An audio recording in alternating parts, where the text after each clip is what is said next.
Philadelphia, AP, the NFL and lawyers for thousands of retired NFL players have reached an agreement to end race-based adjustments in dementia testing in the $1 billion settlement of concussion claims, according to a proposed deal filed Wednesday in federal court.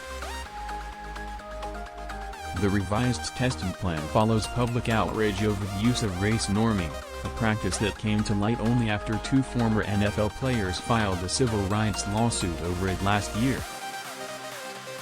The adjustments, critics say, may have prevented hundreds of black players suffering from dementia to win awards that average $500,000 or more. The black retirees will now have the chance to have their tests rescored or, in some cases, seek a new round of cognitive testing, according to the settlement, details of which were first reported in the New York Times on Wednesday.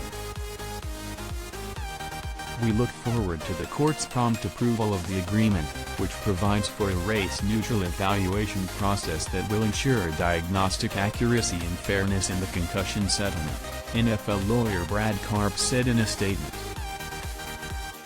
The proposal, which must still be approved by a judge, follows months of closed-door negotiations between the NFL, class counsel for the retired players, and lawyers for the black players who filed suit, Nahe Davenport and Kevin Henry. The vast majority of the league's players, 70% of active players and more than 60% of living retirees, are black. So the changes are expected to be significant, and potentially costly for the NFL. No race norms or race demographic estimates, whether black or white, shall be used in the settlement program going forward, the proposal said. To date, the Concussion Fund has paid out $821 million for 5 types of brain injuries, including early and advanced dementia, Parkinson's disease and Lou Gehrig's disease, also known as ALS. Lawyers for the black players suspect that white men were qualifying for awards at 2 or 3 times the rate of blacks since the payouts began in 2017. It's unclear whether a racial breakdown of payouts will ever be done or made public. Black NFL retiree Ken Jenkins and others have asked the Civil Rights Division of the Justice Department to investigate. The binary scoring system used in dementia testing, one for black people, one for everyone else, was developed by neurologists in the 1990s as a crude way to factor in a patient's socioeconomic background. Experts say it was never meant to be used to determine payouts in a court settlement. However, it was adopted by both sides and the court-approved $765 million settlement in 2013 that resolved lawsuits accusing the NFL of hiding what it knew about the risk of repeated concussions. The fund was later uncapped amid concerns the money would run out. This year, amid the national reckoning on race in America, both sides agreed to work to halt the use of race norming, which assumes black players start with lower cognitive function.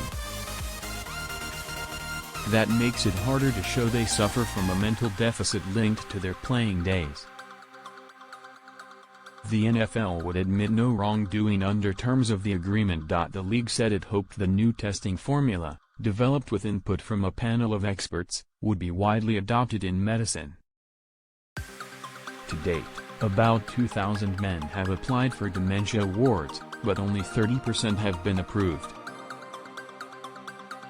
In some cases, the NFL appealed payouts awarded to black men if doctors did not apply the racial adjustment. The new plan would forbid any challenges based on race. The awards average $715,000 for those with advanced dementia and $523,000 for those with early dementia. The settlement is intended to run for 65 years, to cover anyone retired at the time it was first approved. The NFL should be really enraged about the race norming. That should be unacceptable to them and all of their sponsors, Roxanne "Roxy" Gordon of San Diego, the wife of an impaired former player, said earlier this week. Amon Gordon, a Stanford University graduate, finds himself at 40 unable to work. He has twice qualified for an advanced dementia award only to have the decision overturned for reasons that aren't yet clear to them. His case remains on review before the Federal Appeals Court in Philadelphia. Nearly 20,000 NFL retirees have registered for the settlement program, which offers monitoring, testing and, for some, compensation. If the new process eliminates race norming and more people qualify, that's great, said Jenkins, who does not have an impairment but advocates for those who do. But, we're not going to get everything we wanted, Jenkins, an insurance executive, said Tuesday. We want full transparency of all the demographic information from the NFL, who's applied, who's been paid. Senior U.S. District Judge Anita B. Brody, who has overseen the settlement for a decade, dismissed the suit filed by Davenport and Henry this year on procedural grounds. But she later ordered the lawyers who negotiated the 2013 settlement, New York plaintiff's lawyer Christopher Seeger for the players and Karp for the NFL, to work with a mediator to address it. In the meantime, the Gordons and other NFL families wait.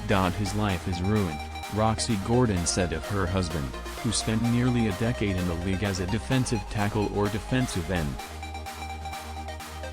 As a 40-year-old educated male who can't even use his skills. It's been horrible.